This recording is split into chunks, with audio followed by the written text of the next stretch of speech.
माननीय वित्त मंत्री Shrimati Nirmala Sitharaman ji.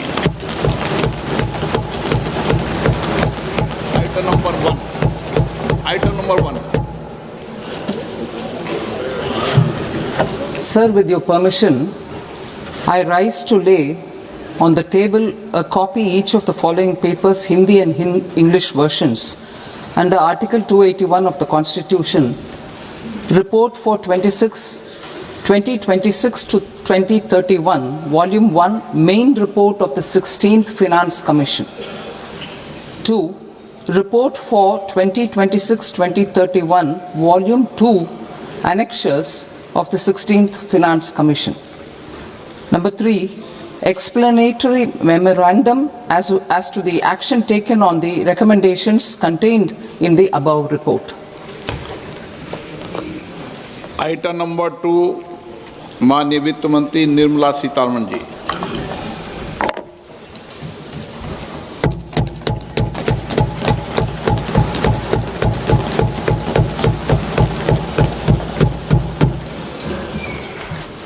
Honorable Speaker, sir, on the sacred occasion of Magh Purnima and the birth anniversary of Guru Ravidas, I present the budget for the year 2026-2027. Since we assumed office 12 years ago, India's economic trajectory has been marked by stability, fiscal discipline, sustained growth, and moderate inflation.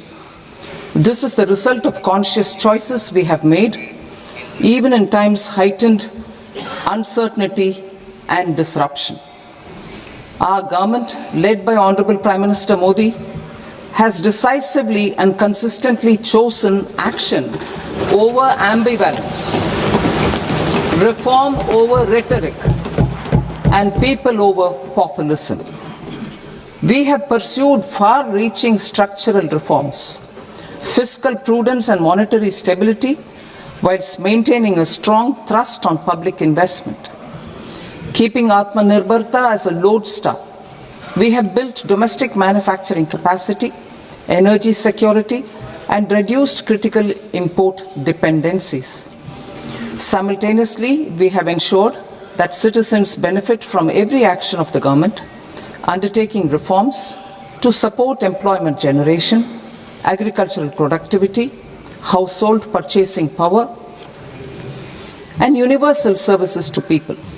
These measures have delivered a high growth rate of around 7% and helped us make substantial strides in poverty reduction and improvement in the lives of our people. Today, we face an external environment in which trade and multilateralism are imperiled and access to resources and supply chains are disrupted. New technologies are transforming production systems while sharply increasing demands on water, energy, and critical minerals. India will continue to take confident steps towards Vikasit Bharat, balancing ambition with inclusion. As a growing economy with expanding trade and capital needs, India must also remain deeply integrated with global markets, exporting more and attracting stable long-term investment. As I begin Part A, I want to express my gratitude to the people for standing firmly with us as we forge our way together towards becoming one of the largest economies of the world.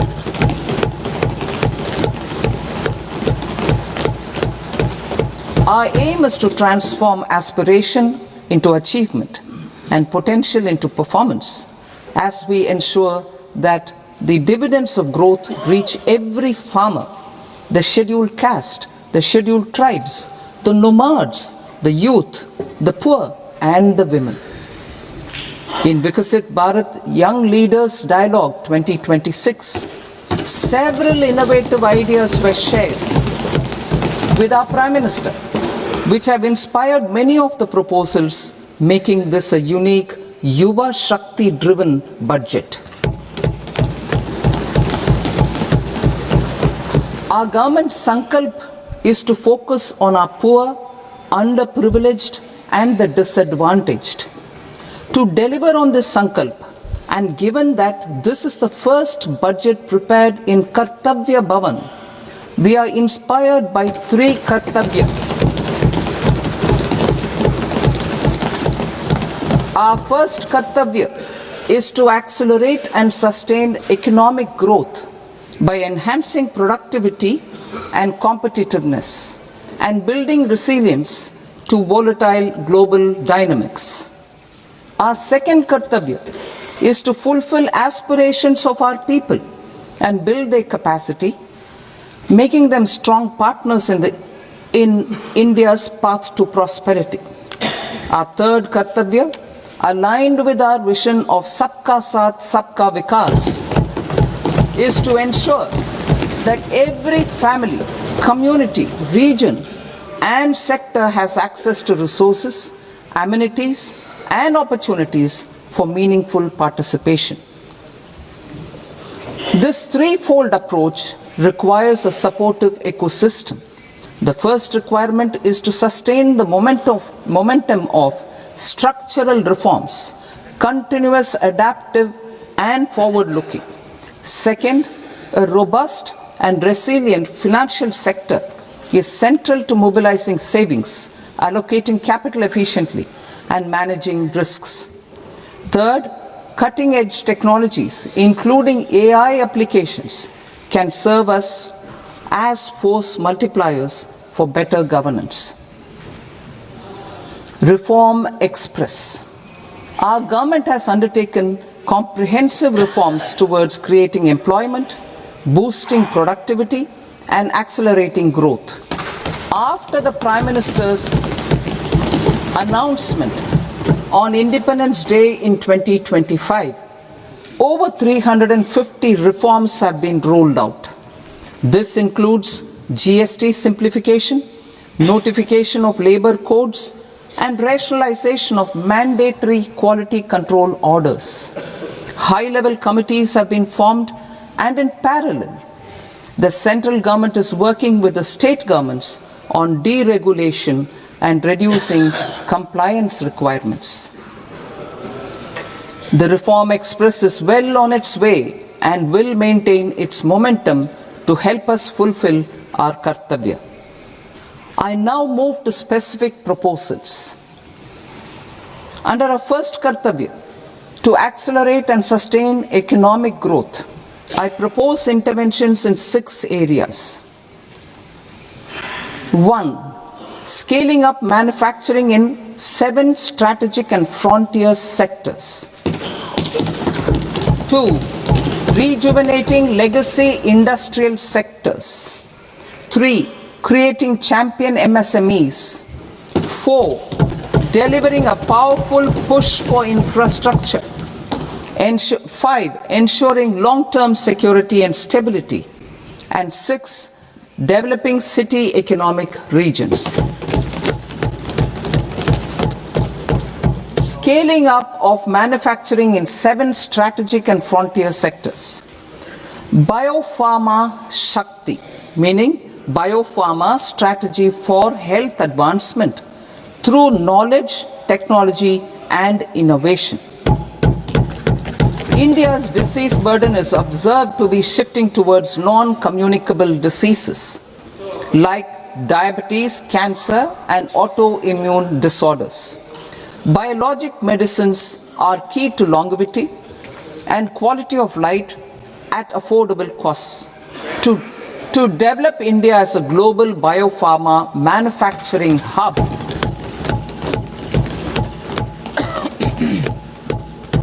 I propose the Biopharma Shakti with an outlay of 10,000 crores over the next 5 years.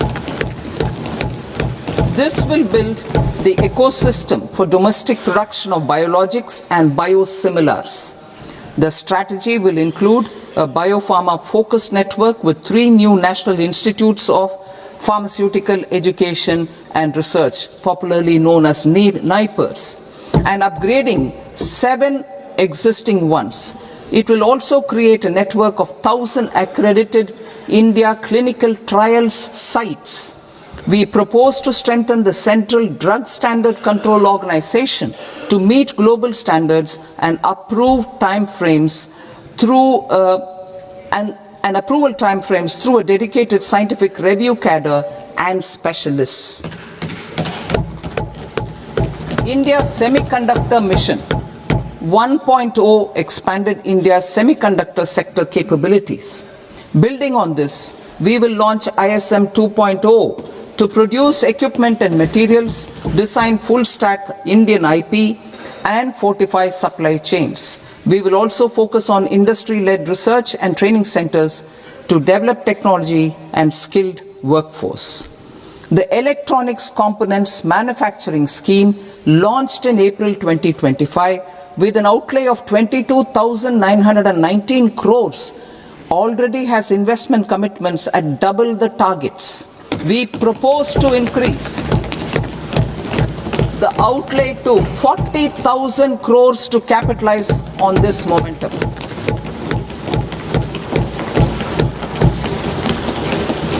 A scheme for rare earth permanent magnets was launched in 2025 November.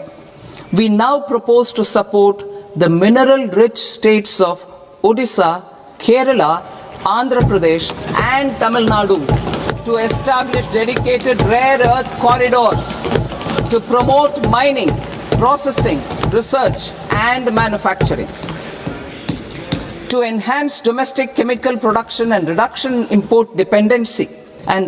import dependency, we will launch a scheme to support states in establishing 3 dedicated chemical parks through challenge route on a cluster-based plug-and-play model. Strong capital goods.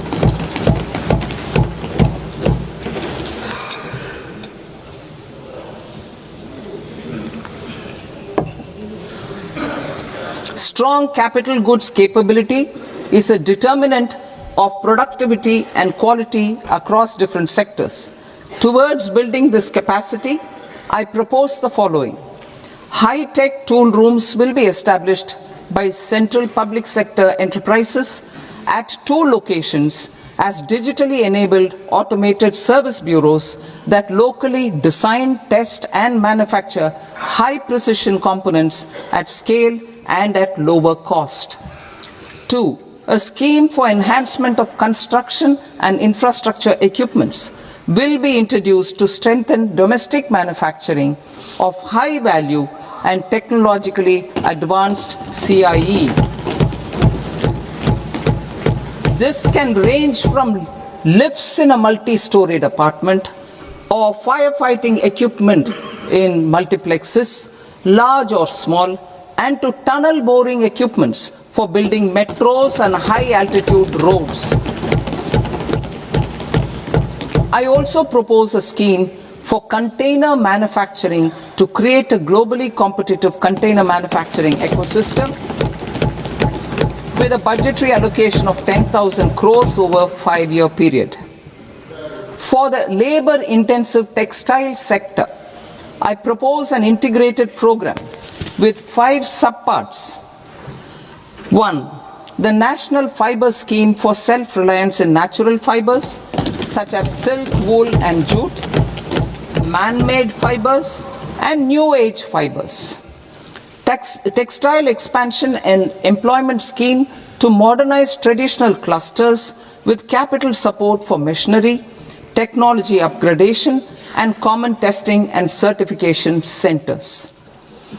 3. The National Handloom and Handicraft Program to integrate and strengthen existing schemes and ensure targeted support for weavers and artisans. Tex Eco Initiative to promote globally competitive and sustainable textiles and apparels.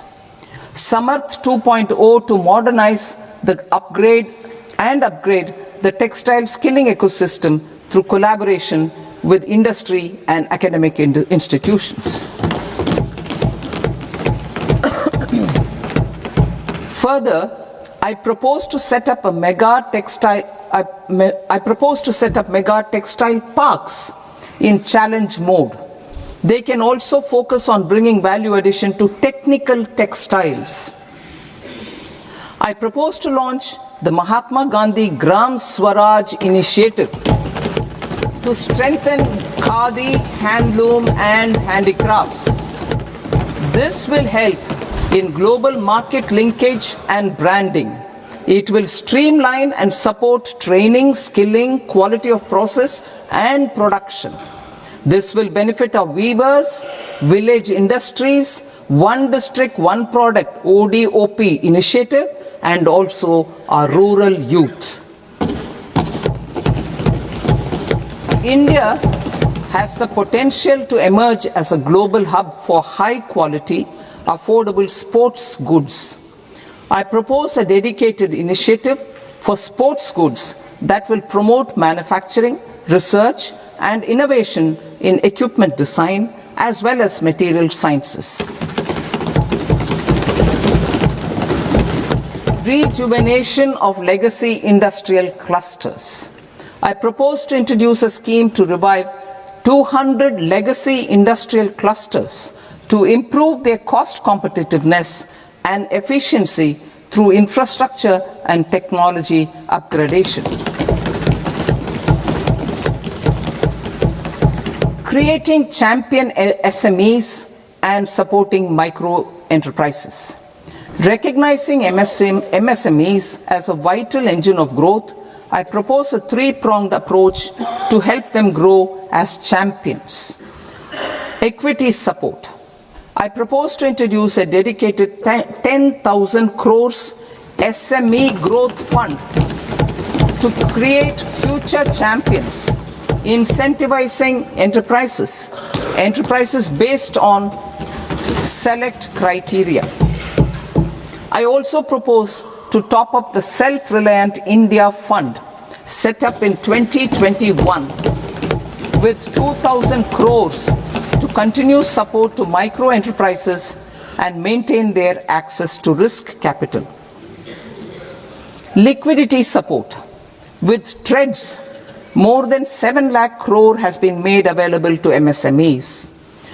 To leverage its full potential, I propose 4 measures.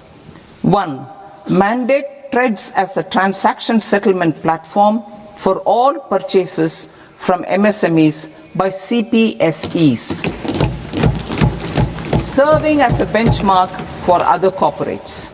2. Introduce a credit guarantee support mechanism through CGT-MSE for invoice discounting on TREDS platform. 3. Link GEM with TREDS for sharing information with financiers about government purchases from MSMEs, encouraging cheaper and quicker financing.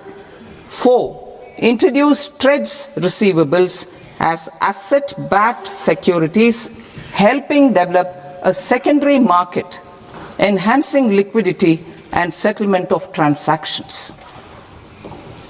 Professional support. Government will facilitate professional institutions such as the ICAI, ICSI, ICMAI to design short-term modular courses and practical tools to develop a cadre of corporate mitras, especially in Tier 2 and Tier 3 towns. These accredited para-professionals will help MSMEs meet compliance requirements at affordable costs. Infrastructure. During this past decade, our government has undertaken several initiatives for large-scale enhancement of public infrastructure, including through new financing instruments such as Infrastructure Investment Trust (InvITs) and Real Estate Investment Trust (REITs), and institutions like NIIF and NABFID. We shall continue to focus on developing infrastructure in cities with over 5 lakh population, that is Tier 2, Tier 3 cities, which have expanded to become growth centers. Public capital expenditure has increased manifold from 2 lakh crore in 2014-15 to an allocation of 11.2 lakh crore in BE 25-26. In this coming year, that is financial year 2026-27, I propose to increase it to 12.2 lakh crores to continue the momentum. To strengthen the confidence of private developers regarding risks during infrastructure development and construction phase, I propose to set up an infrastructure risk guarantee fund to provide prudentially calibrated partial credit guarantee to lenders. Over the years, RITES have emerged as a successful instrument for asset monetization. I propose to accelerate recycling of significant real estate assets of the CPSEs through the setting up of dedicated RITES. To promote environmentally sustainable movement of cargo, I propose to 1. Establish new dedicated freight corridors connecting Dankuni in the east to Surat in the west. Operationalize 20 new national waterways over the next 5 years, starting with National Waterways 5 in Orissa to connect mineral-rich areas of Talcher and Angul and industrial centers like Kalinga Nagar to the ports of Paradeep and Dhamra. Training institutes will be set up as regional centers of excellence for development of required manpower for these waterways. This will benefit youth in the entire stretch of the waterways to train and acquire skills. Further, a ship repair ecosystem catering to inland waterways will also be set up at Varanasi and Patna. And C. Launch a coastal cargo promotion scheme for incentivizing a modal shift from rail to road to increase the share of inland waterways and coastal shipping from 6% to 12% by 2047. To enhance last mile and remote connectivity and promote tourism, I propose to give incentives to indigenize manufacturing of seaplanes. A seaplane VGF scheme will be also introduced to provide support for operations. Carbon capture, utilization and storage. Aligning with the roadmap launched in December 2025, the carbon capture, utilization and storage technologies at scale will achieve higher readiness and in end-use application across 5 industrial sectors, including power, steel, cement, refineries, and chemicals. An outlay of 20,000 crore is proposed over the next 5 years for this purpose. City economic regions. Cities are India's engines of growth, innovation, and opportunities. We shall now focus on Tier 2, Tier 3 cities, and even temple towns, which need modern infrastructure and basic amenities. This budget aims to further amplify the potential of cities to deliver the economic power of agglomerations by mapping city economic regions based on their specific growth drivers. An allocation of 5,000 crore per CER over 5 years is proposed for implementing their plans through a challenge mode with a reform-cum-result-based financing mechanism. In order to promote environmentally sustainable passenger systems, we will develop 7 high-speed rail corridors between cities as growth connectors, namely Mumbai to Pune, Pune to Hyderabad, Hyderabad to Bengaluru, Hyderabad to Chennai, Chennai to Bengaluru, Delhi to Varanasi, Varanasi to Siliguri.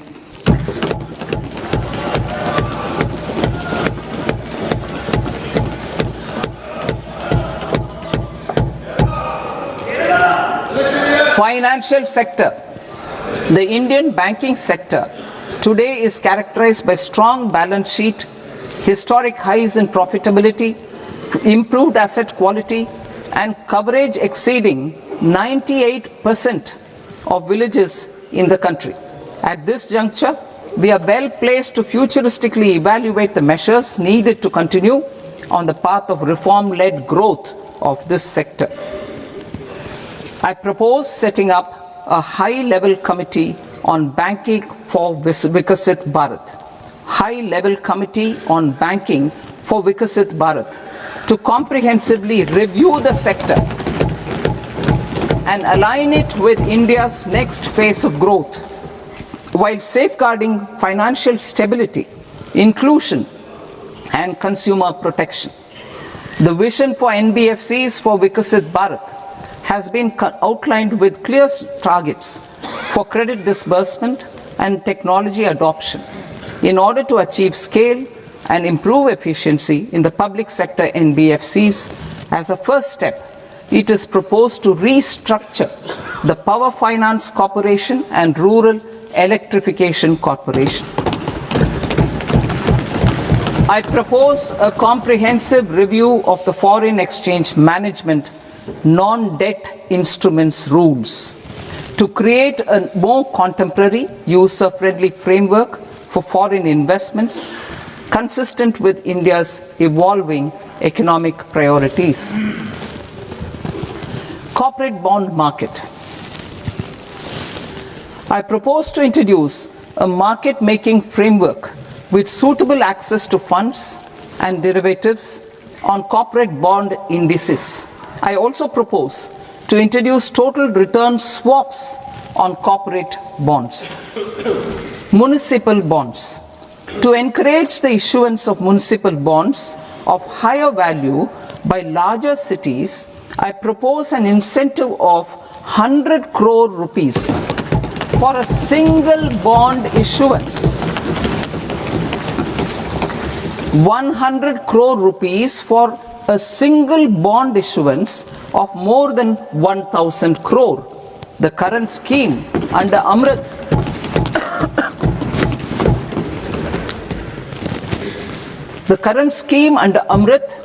which incentivizes issuances up to 200 crores only, will also continue to support smaller and medium towns.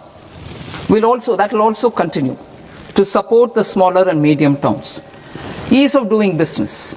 Individual persons resident outside India, PROI, will be permitted to invest in equity instruments of listed Indian companies through the portfolio investment scheme.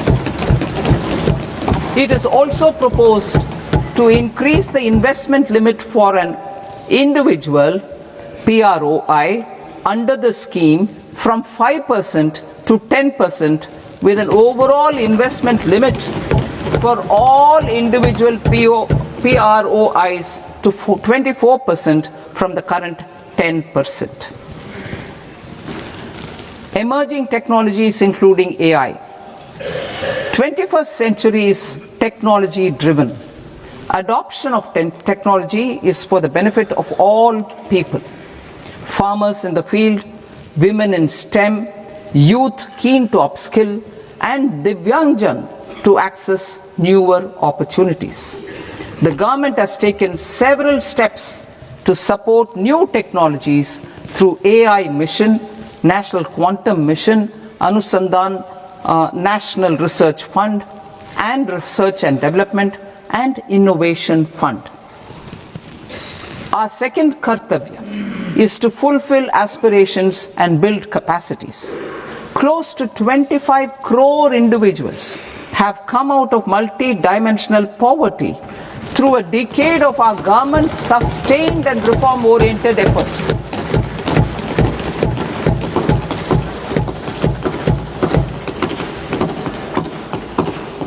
Our government has therefore decided to place a renewed emphasis on the service sector to provide a pathway to fulfilling aspirations of a youthful India with the following measures. I propose to set up a high-powered Education to Employment and Enterprises Standing Committee to recommend measures that focus on services sector as a core driver of Viksit Bharat. This will make us a global leader in services with a 10% global share by 2047. The committee will prioritize areas to optimize the potential for growth, employment, and exports. They will also assess the impact of emerging technologies, including AI, on jobs and skill requirements and propose measures thereof. To create a range of skilled career pathways, a new range of skilled career pathways for our youth, I propose interventions in the following sectors. Health. Existing institutions for allied health professionals will be upgraded and new AHP institutions established in private and government sectors. This will cover 10 selected disciplines, including optometry, radiology, anesthesia, OT technology, applied psychology and behavioral health, and add 1 lakh AHPs over the next 5 years. A strong care system covering geriatric and allied care services will be built. A variety of NSQF aligned programs will be developed to train multi-skilled caregivers, combining core care and allied skills such as wellness, yoga, and operation of medical assistive devices. In the coming year, 1.5 lakh caregivers will be trained.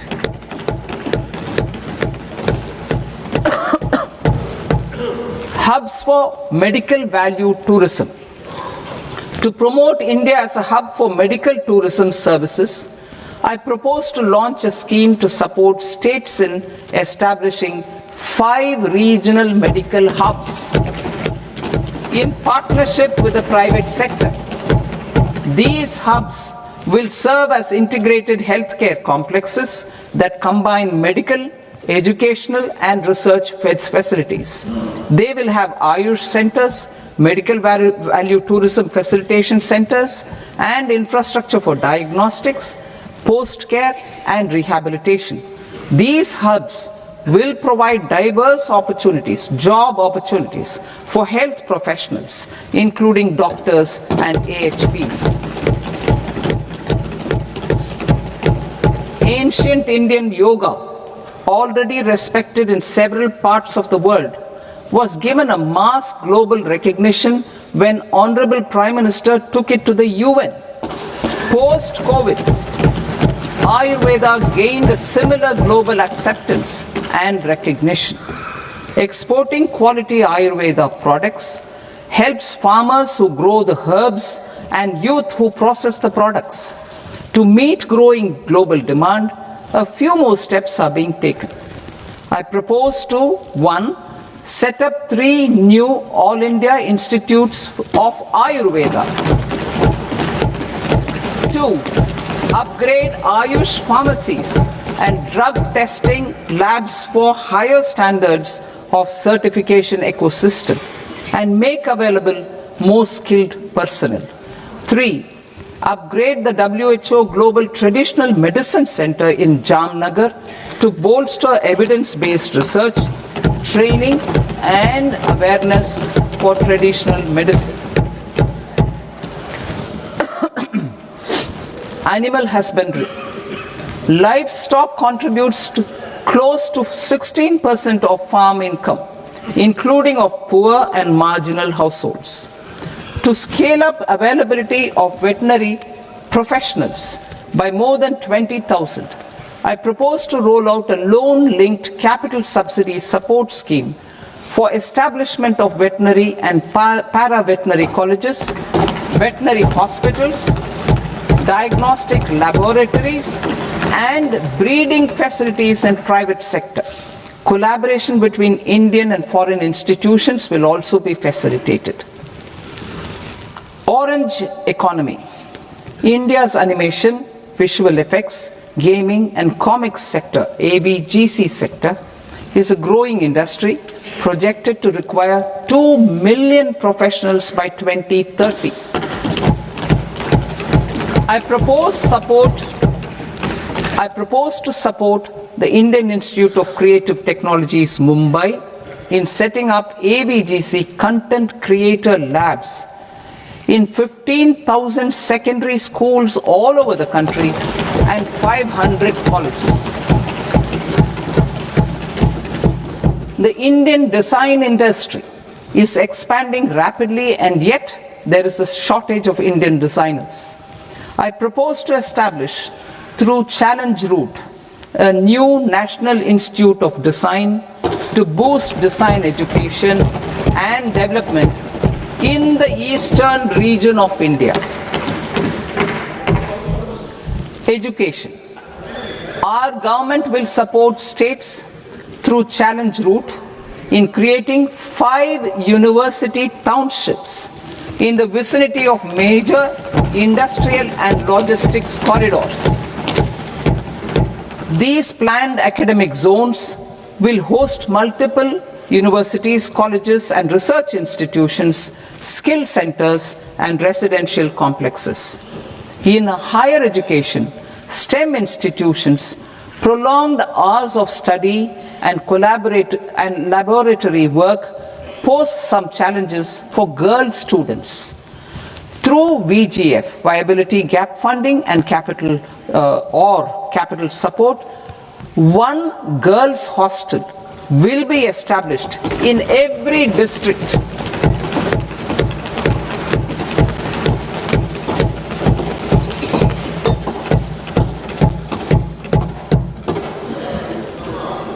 To promote astrophysics and astronomy via immersive experiences, 4 telescope infrastructure facilities will be set up or upgraded. The National Large Solar Telescope, the National Large Optical Infrared Telescope, the Himalayan Chandra Telescope, and the Cosmos 2 Planetarium. Tourism. The tourism sector has the potential to play a large role in the employment generation, forex earnings, and expanding the local economy. I propose to set up a National Institute of Hospitality by upgrading the existing National Council for Hotel Management and Catering Technology. It will function as a bridge between academia, industry, and government. I also propose a pilot scheme for upskilling 10,000 guides in 20 iconic tourist sites through a standardized, high-quality 12-week training course in hybrid mode in collaboration with the Indian Institute of Management. A national destination digital knowledge grid will be established to digitally document all places of significance, cultural, spiritual, and heritage. This initiative will create a new ecosystem of jobs for local researchers, historians, content creators, and technology partners. India has the potential and opportunity to offer world-class trekking and hiking experience.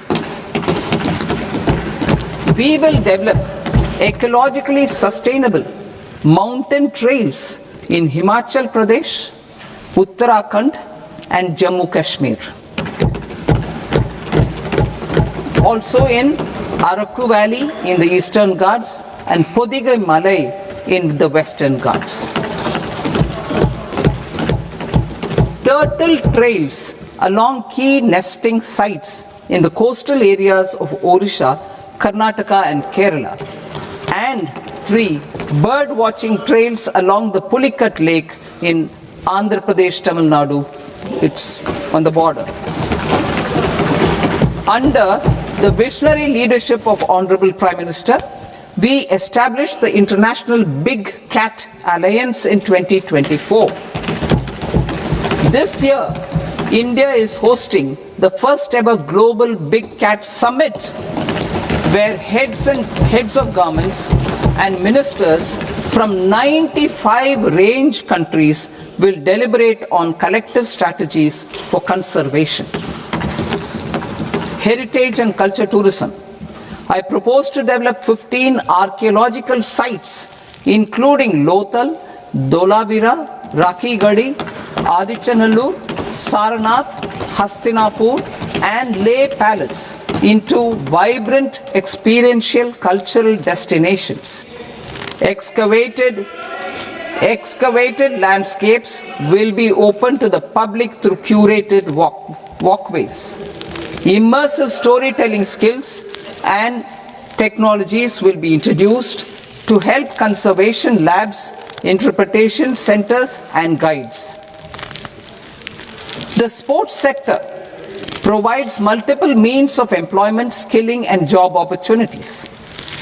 Taking forward the systematic nurturing of sports talent which is set in motion through the Khelo India program earlier, I propose to launch a Khelo India mission to transform the sports sector over the next decade. The mission will facilitate an integrated talent development pathway supported by training centers which are foundational, intermediate, and elite levels. B, systematic development of coaches and support staff. C, integration of sports science and technology. D, competitions and leagues to promote sports culture and provide platforms. And E, development of sports infrastructure for training and competition. Our third Kartavya aligns with our vision of Sabka Saath, Sabka Vikas towards Vikasit Bharat. This requires targeted efforts for 1. Increasing farmer incomes through productivity enhancement and entrepreneurship, with special attention to small and marginal farmers. B. Empowering Divyangjan through access to livelihood opportunities, training, and high-quality assistive devices. C. Empowering the vulnerable to access mental health and trauma care. D. Focus on the Purvodaya states and the Northeast region to accelerate development and employment opportunities. Fisheries. We will undertake initiatives for integrated development of 500 reservoirs and Amrit Sarovars. 2. Strengthen the fisheries value chain in coastal areas and enable market linkages involving startups and women-led groups together with fish farmer producer organizations. Animal husbandry. To provide quality employment opportunities in rural and peri-urban areas, we will support the animal husbandry sector in entrepreneurship development through a credit-linked subsidy program, B, scaling up and modernization of livestock enterprises, C, enhanced creation of livestock, dairy, and poultry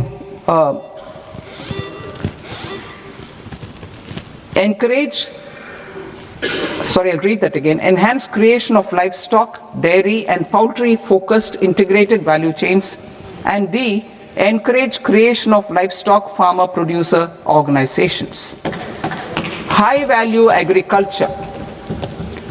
To diversify farm outputs, increase productivity, enhance farmers' incomes, and create new employment opportunities, we will support high-value crops such as coconut, sandalwood, cocoa, cashew in the coastal areas, agar trees in northeast, and nuts such as almonds, walnuts, and pine nuts in our hilly regions. All of them will be supported. India is the world's largest producer of coconuts. About 30 million people, including nearly 10 million farmers, depend on coconuts for their livelihood. To further enhance competitiveness in coconut production, I propose a coconut promotion scheme to increase production and enhance productivity through various interventions, including replacing and non-productive trees with new saplings or plants or varieties in major coconut growing states.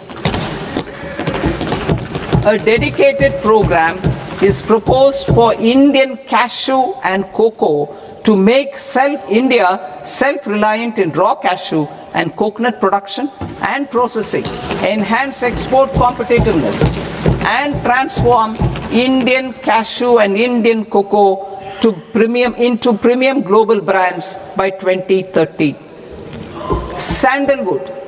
Sandalwood is closely linked to India's social and cultural heritage. Our government will partner with state governments to promote focused cultivation and post-harvest processing to restore the glory of the Indian sandalwood ecosystem, to rejuvenate old, low-yielding orchards and expand high-density cultivation of walnuts, almonds, and pine nuts. We will support a dedicated program to enhance farmer incomes and in bringing value addition by engaging youth. Bharat Vistar, that is virtually integrated system to access agricultural resources. I propose to launch Bharat Vistar, a multilingual AI tool that shall integrate the AgriStack portals and the ICAR package on agricultural practices with AI systems. This will enhance farm productivity, enable better decisions for farmers, and reduce risk by providing customized advisory support. She Marts for rural women-led enterprises. Building on the success of Lakpati Didi program, I propose to help women take the next step from credit-linked livelihoods to being owners of enterprises. Self-help entrepreneur, She Marts will be set up as community-owned retail outlets within the cluster-level federations through enhanced and innovative financing instruments. Empowering Divyangjan. Divyangjan Kaushal Yojana. Information technology, AVGC sectors, hospitality and food and beverages sectors often offer task-oriented and process-driven roles which are suitable for Divyangjan. We will ensure dignified livelihood opportunities through industry-relevant and customized training specific to each Divyangjan group. Divyang Sahara Yojana. Timely access to high-quality assistive devices for all eligible Divyangjan is a fundamental need. I propose to 1. Support the Artificial Limbs Manufacturing Corporation of India, Alimco, to set up and to scale up production of assistive devices, invest in R&D and AI integration, strengthen PM Divyasha Kendras, and support setting up of assistive technology marts as modern retail style centers where Divyangjan and senior citizens can see, try and purchase assistive products. Reaffirming our commitment to mental health and trauma care. There are no national institutes for mental health care in North India. We will therefore set up a NIMHANS 2 and also upgrade national mental health institutes in Ranchi and in Tezpur as regional apex institutions. Emergencies expose families, particularly the poor and vulnerable, to unexpected expenditure. We will strengthen and increase these capacities by 50% in district hospitals by establishing emergency and trauma care centers. Focus on Purvodaya states and northeastern regions. Purvodaya, I propose the development of an integrated East Coast industrial corridor with a well-connected node at Durgapur, creation of 5 tourism destinations in 5 Purvodaya states, and the provision of 4,000 e-buses. Buddhist sites in northeastern region. The northeastern region is a civilizational confluence of Theravada and Mahayana or Vajrayana traditions. I propose to launch a scheme for development of Buddhist circuits in Arunachal Pradesh, Sikkim, Assam, Manipur, Mizoram, and Tripura. The scheme will cover preservation of temples and monasteries, pilgrimage interpretation centers, connectivity, and pilgrim amenities. 16th Finance Commission. On 17th November 2025, the 16th Finance Commission submitted its report to the President. As mandated under Article 281 of the Constitution, the government is to lay the report along with the explanatory memorandum on the action taken report on the recommendations of the Commission in Parliament, which, Sir, Honourable Speaker, you've allowed me to do at the commencement of this session. The government has accepted the recommendation of the Commission to retain the vertical share of devolution at 41%. As recommended by the Commission, I have provided 1.4 lakh crores of rupees to the states for the year 2026-2027 as Finance Commission grants. These include rural and urban local body and disaster management grants. Fiscal consolidation. Government has been delivering on our fiscal commitments consistently without compromising on social needs. To strive towards accepted standards of fiscal management in Budget 2025-26, I had indicated that the central government would target reaching a debt to GDP ratio of 50 plus or minus 1% by 2030-31. In line with this, the debt to GDP ratio is estimated to be 55.6% of GDP in BE 26-27. compared to 56.1% of GDP in RE 25-26.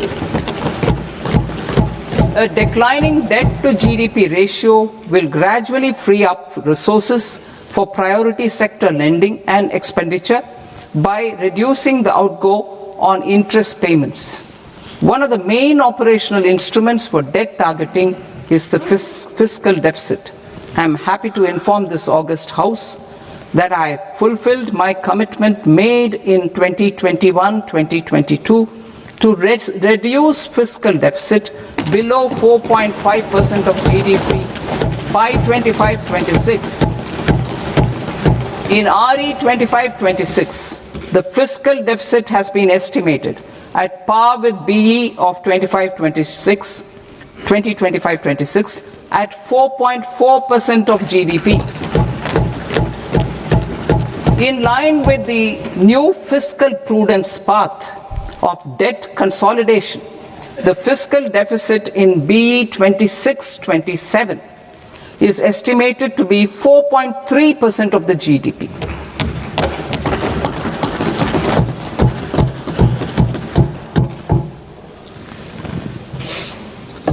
The revised estimates of the non-debt receipts are 34 lakh crore rupees, of which the centre's net tax receipts are 26.7 lakh crore.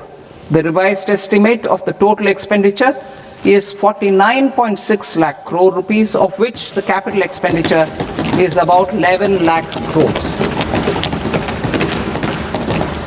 Budget estimates 2026 to 2027. Coming to 26-27, the non-debt receipts and the total expenditure are estimated as 36.5 lakh crore and 53.5 lakh crore respectively. The centre's net tax receipts are estimated at 28.7 lakh crore rupees. To finance the fiscal deficit, the net market borrowings from dated securities are estimated at 11.7 lakh crore rupees. The balance financing is expected to come from small savings and other sources. The gross market borrowings are estimated at 17.2 lakh crore rupees. I'll now move to Part B. Part B, direct taxes.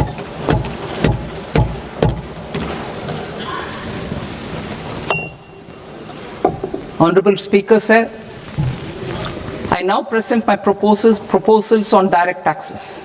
New Income Tax Act. In July 2024, I announced a comprehensive review of the Income Tax Act 1961. This was completed in a record time, and the Income Tax Act 2025 will come into effect from 1st April 2026. The simplified income tax rules and forms will be notified shortly, giving adequate time to taxpayers to acquaint themselves with its requirements. The forms have been redesigned such that ordinary citizens can comply without difficulty. Ease of living. I propose that any interest awarded by the Motor Accident Claims Tribunal to a natural person will be exempt from income tax, and any TDS on this account will be done away with. I propose to reduce TCS rate on the sale of overseas tour program package from the current 5% and 20% to 2% without any stipulation of amount. I propose to reduce TCS rate for pursuing education and for medical purposes under the Liberalized Remittance Scheme, popularly known as LRS, from 5% to 2%. Supply of manpower services is proposed to be specifically brought within the ambit of payment to contractors for the purpose of TDS to avoid ambiguity. Thus, TDS on these services will be at the rate of either 1% or 2% only. I propose a scheme for small taxpayers wherein a rule-based automated process will enable obtaining a lower or nil deduction certificate instead of filing an application with the assessing officer. For the ease of taxpayer holding securities in multiple companies, I propose to enable depositories to accept Form 15G or Form 15H from the investor and provide it directly to various relevant companies. I propose to extend time available for revising returns from 31st December to up to 31st March with the payment of a nominal fee. I also propose to stagger the timeline for filing of tax returns. Individuals with ITR 1 and ITR 2 returns will continue to file till 31st July, and non-audit business cases or trusts are proposed to be allowed time till 31st August. TDS on sale of immovable property by a non-resident is proposed to be deducted and deposited through resident buyers and his or her PAN-based challan instead of requiring a TAN, which is a temporary accounting number. To address practical issues of small taxpayers like students, young professionals, tech employees, relocated NRIs, and such others, I propose to introduce a one-time 6-month foreign asset disclosure scheme for these taxpayers to disclose income or assets below a certain size. This scheme would be applicable for two categories of taxpayers, namely A, who did not disclose their overseas income or assets, and B, who disclosed their overseas income and or paid due tax but could not declare the asset acquired. For category A, the limit of undisclosed income or asset is proposed to be up to 1 crore rupees. they need to pay 30% of fair market value of asset or 30% of undisclosed income as tax and 30% as additional income tax in lieu of penalty and would thereby get immunity from prosecution. For category B, asset value is proposed to be up to 5 crore rupees. Here, immunity from both penalty and prosecution will be available with a payment of fee of 1 lakh rupees. Rationalizing penalty and prosecution. Multiplicity of proceedings are hindrance to the ease of doing business. I propose to integrate assessment and penalty proceedings by way of a common order for both. There will be no interest liability on the taxpayer on the penalty amount for the period of appeal before the first appellate authority, irrespective of the outcome of appeal process. Further, quantum of prepayment is being reduced from 20% to 10% and will continue to be calculated only on core tax demand. As an additional measure for reducing litigation, I propose to allow taxpayers to update their returns even after reassessment proceedings have been initiated and an additional 10% tax rate over and above the rate applicable for the relevant year. The assessing officer will then use only this updated return in his proceedings. There is already a framework for immunity from penalty and prosecution in the cases of underreporting. I propose to apply this framework for immunity to misreporting too. However, in such a case, the taxpayer will need to pay 100% of the tax amount as an additional income tax over and above the tax and interest due. Penalties for certain technical defaults, such as failure to get accounts audited, non-furnishing of transfer pricing audit report, and default in furnishing statement for financial transactions are proposed to be converted into fee.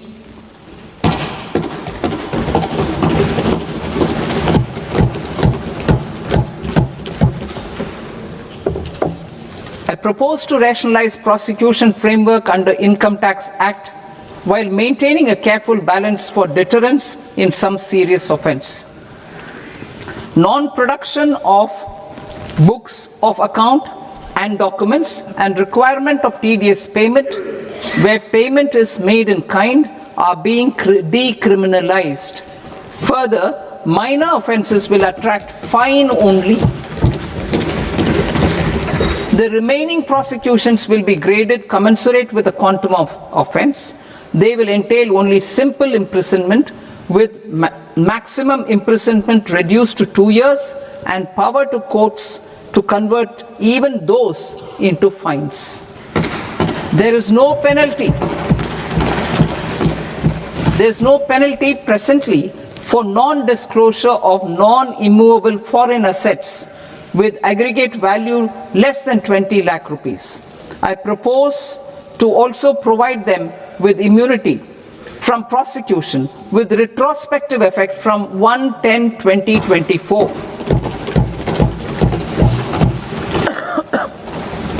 Cooperatives.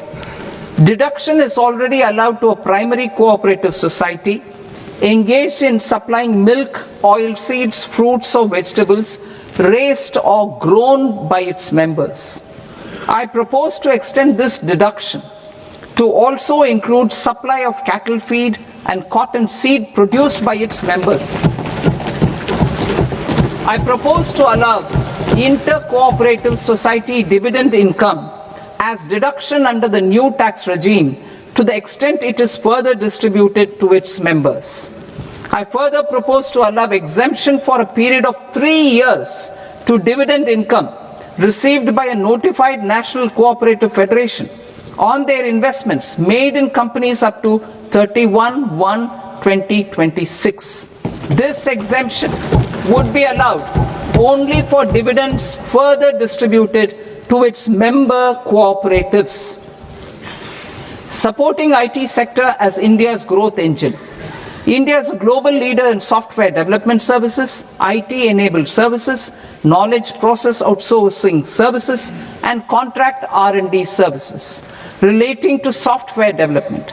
These businesses and their segments are quite interconnected with each other.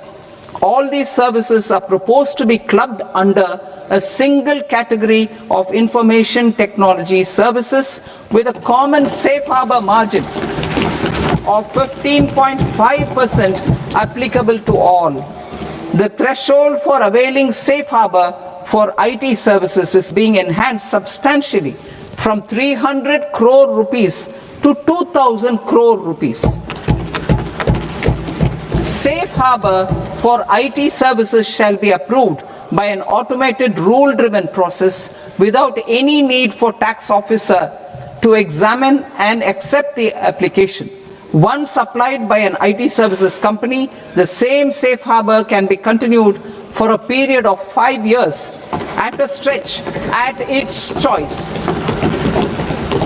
For IT services companies who want to conclude advanced pricing agreement, APA, I propose to fast-track unilateral APA process for IT services and endeavor to conclude it within a period of 2 years. The period of 2 years can be extended by a further period of 6 months on taxpayers' request. I propose to extend the facility of modified returns available to the entity entering APA to its associated entities also. Attracting global business and investment.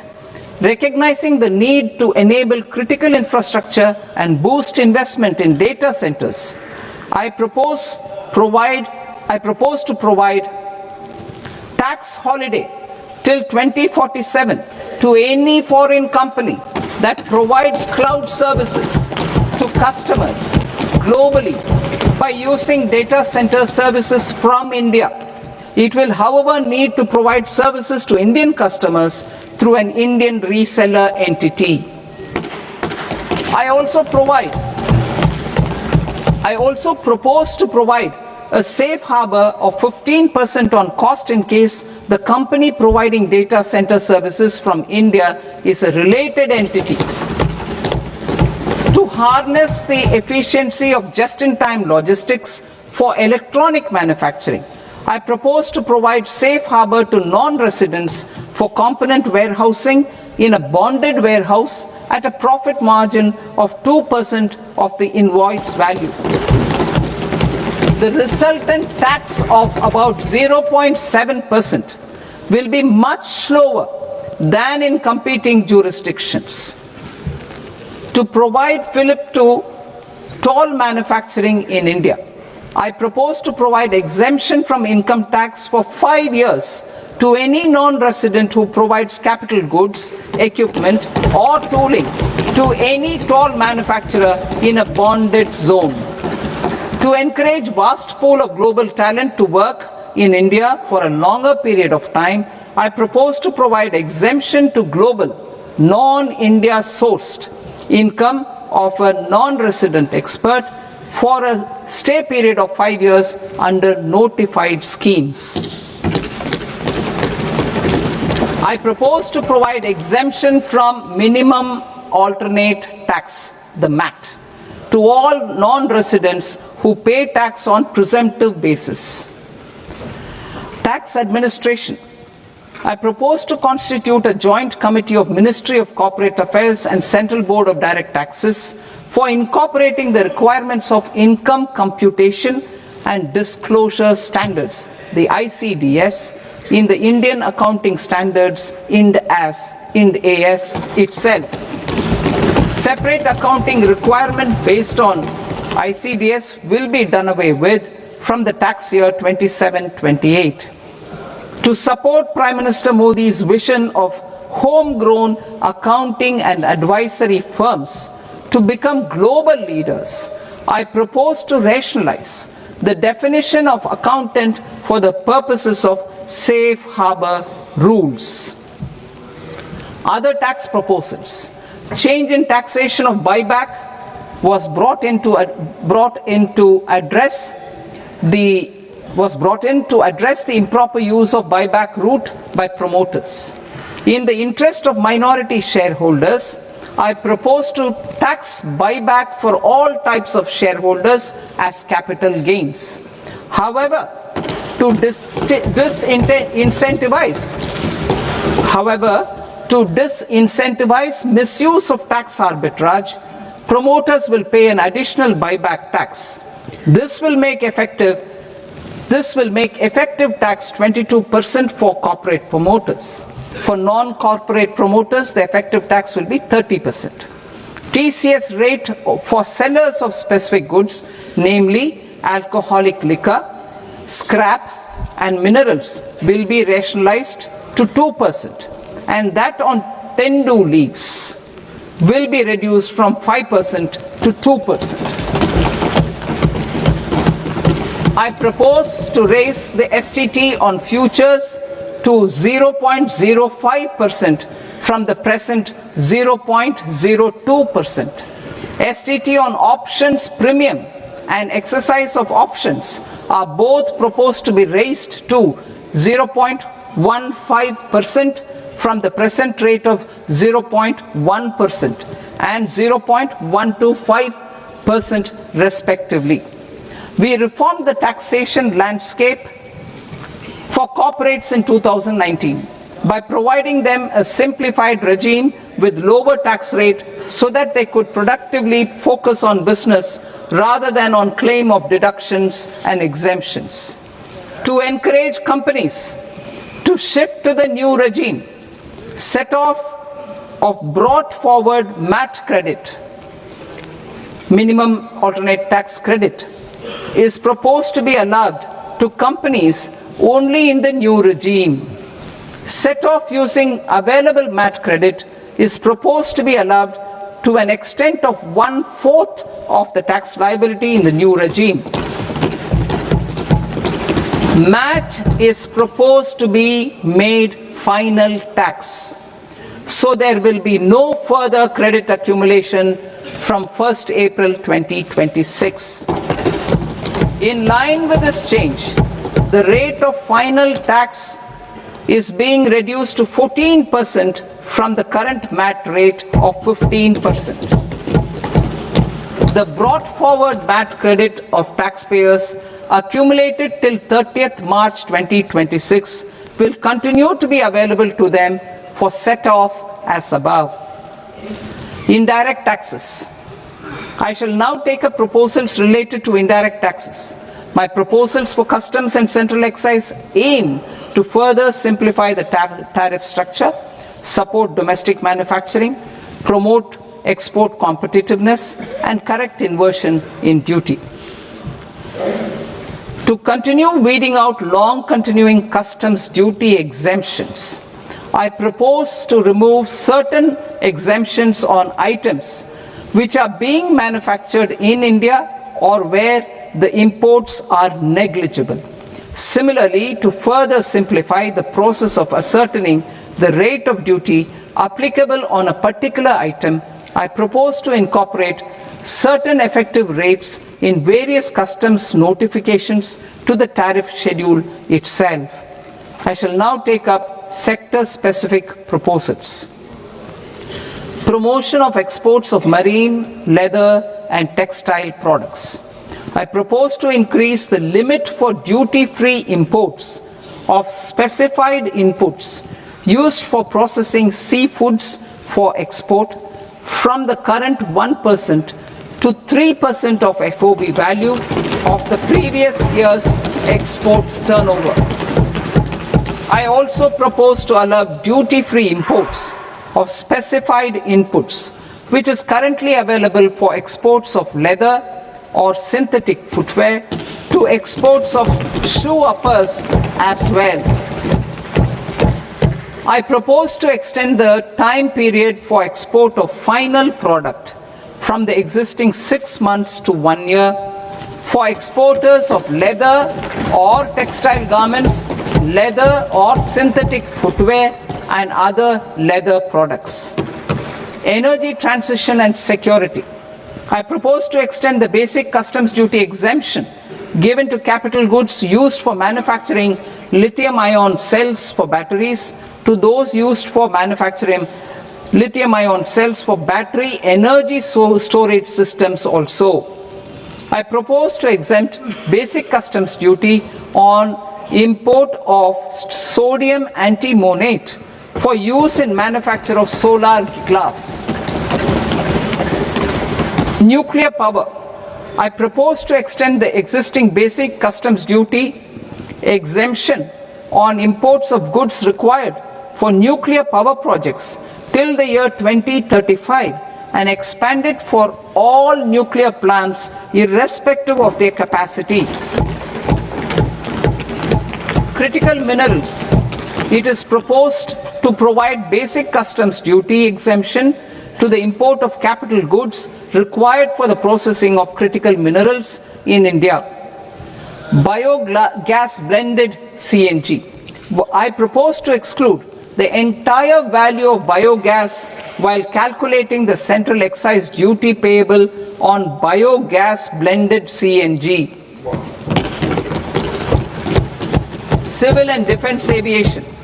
I propose to exempt basic customs duty on components and parts required for the manufacture of civilian training and other aircrafts.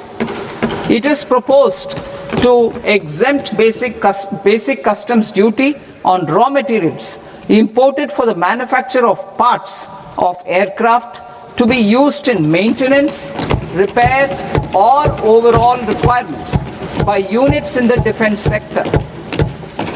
Electronics. To deepen value addition in the consumer electronics sector, I propose to exempt basic customs duty on specified parts used in the manufacture of microwave ovens. Special economic zone.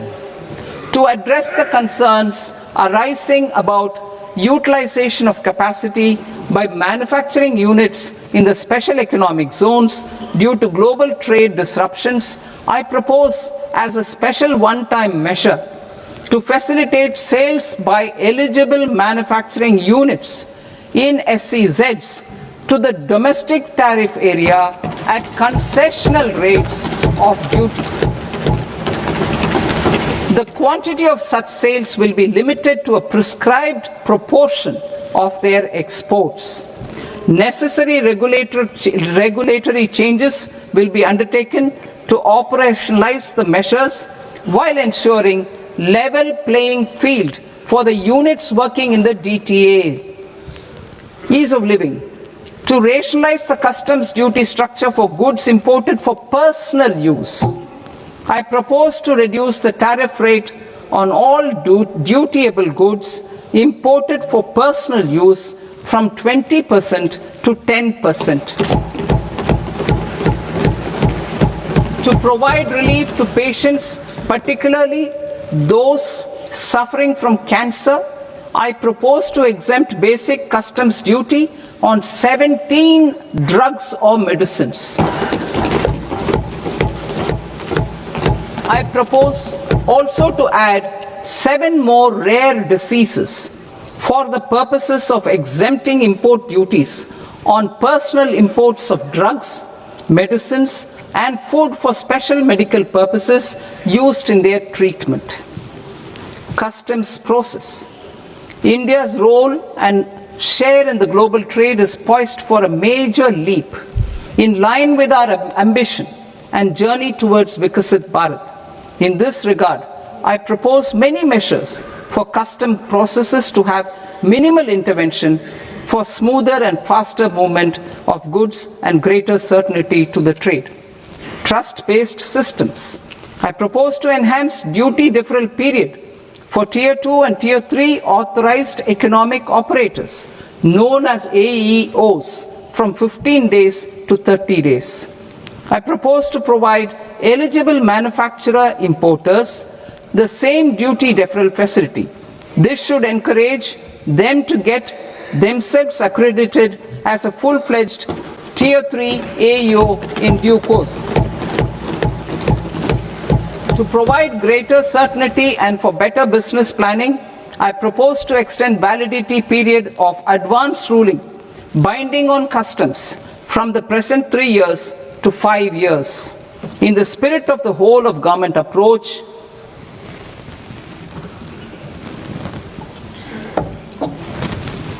Government agencies will be encouraged to leverage AEO accreditation for preferential treatment in clearing their cargo. Regular importers with trusted long-standing supply chains will be recognized in the risk system so that the need for verification of their cargo every time can be minimized. Export cargo using electronic sealing. Export cargo using electronic sealing will be provided through clearance from the factory premises to the ship. For import of goods not needing any compliance, filing of bill of entry by a trusted importer and arrival of goods will automatically notify customs for completing their clearance formalities. This will enable goods to be released immediately on arrival. The customs warehouse framework will be transformed into a warehouse operator-centric system with a self-declarations, electronic tracking, and risk-based audit. These reforms will move away from the current system of officer-dependent approvals and reduce transaction delays and compliance costs.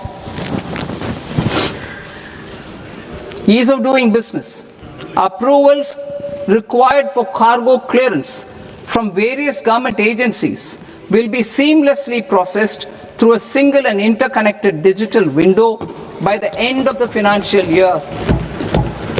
Processes involved in clearance of food, drugs, plant, and animal and wildlife products, accounting for about 70% of interdicted cargo, will be operationalized on this system by April 2026 itself.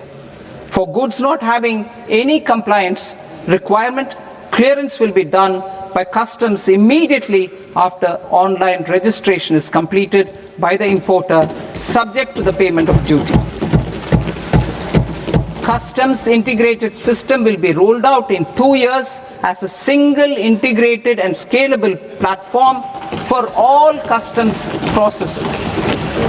Utilization of non-intrusive scanning with advanced imaging and AI technology for risk assessment will be expanded in a phased manner with the objective to scan every container across all the major ports.